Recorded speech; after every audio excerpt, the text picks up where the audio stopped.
Everyone asks the same question. Why didn't you just leave? As if it were that simple. As if love were a light switch. On, off, done. You tried to explain, but the words got stuck. How do you describe a prison with no walls? And you knew something were wrong. You could feel it in your bones. But every time you tried to go, something pulled you back. Not them, not the words, something deeper, something you couldn't name. But remember, it was always their mirror that was broken, not yours. Welcome to Shattered Mirrors. I'm Aaron. I'm not a doctor, I'm not a therapist. I'm just somebody who's lived through the experience of narcissistic abuse. I learnt the hard way and I took some notes. And today we're talking about something that finally might give you the answer that you've been looking for. Why you stayed, why you went back, and why it felt totally out of your control. It's called trauma bonding.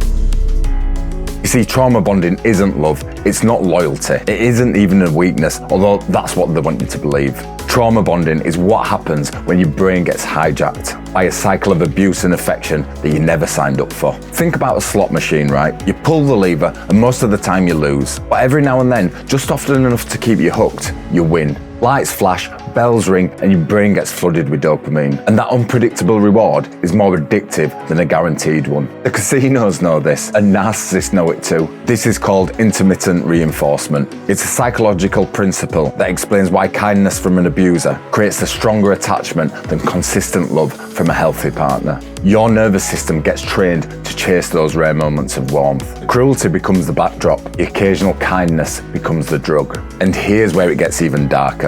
When you're in a constant state of stress, never knowing when the next blow will come or when the silent treatment will start, your body starts producing cortisol, the stress hormone. But when they suddenly switch and become loving again, your brain releases dopamine and oxytocin, relief, bonding chemicals, the same ones that are released during real intimacy. So your body isn't just tolerating the abuse, it's being chemically rewarded for staying in it. That's not weakness, that's neurobiology. So let me show you what this looks like. Not in textbooks, some real life examples. You've had a terrible fight and they've said some things that have cut you to the bone, called you names that you won't repeat, slammed doors, maybe they've disappeared for days. You're shaking and you can barely eat. You've already drafted the text message that says you're done. And then they come back with a soft voice, tears in their eyes. I'm so sorry, I don't know what come over me. You know this isn't who I really am. And for a moment, just a moment, you see the person that you fell in love with. The relief washes over you like a wave. Your body relaxes and you forgive them again. And that relief, that's not reconciliation. That's your nervous system coming down from a crisis. And it feels so good that your brain files it away as, they make me feel better, even though they're the ones that made you feel worse in the first place. Or maybe it's the text message at 2 a.m. after a few days of silence.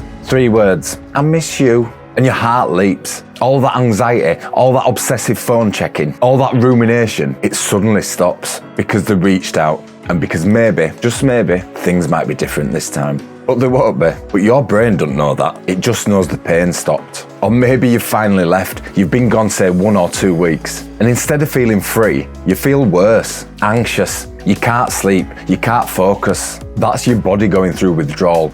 Actual physical withdrawal from the chaos that it's adapted to. The calm feels wrong, the safety feels suspicious. So you start to wonder if maybe you made a mistake. Maybe it wasn't that bad, maybe you're the problem after all. And that doubt, that's the bond. It's not intuition, it's addiction. This is why your friends don't understand. Why do you keep going back? They ask, and you don't have an answer. Because the answer isn't logical, the answer's chemical. You're staying because your brain has been trained through thousands of small cycles to associate this person with relief, and leaving them feels like leaving the only source of oxygen that you know. So how do you break a bond that lives in your body? Firstly, you need to name it. What you experience isn't love, it's not fate. It isn't a sign that you belong together. It's trauma bonding. And naming it takes away some of its power. And when you feel that pull to go back, you can say to yourself, this is the bond talking, this is the addiction, this isn't my heart. Second, you document the cycle.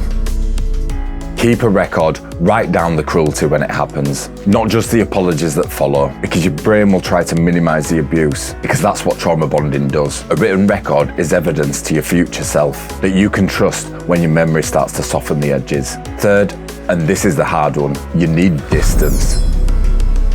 No contact if possible, low contact if it's not. And I know that sounds extreme.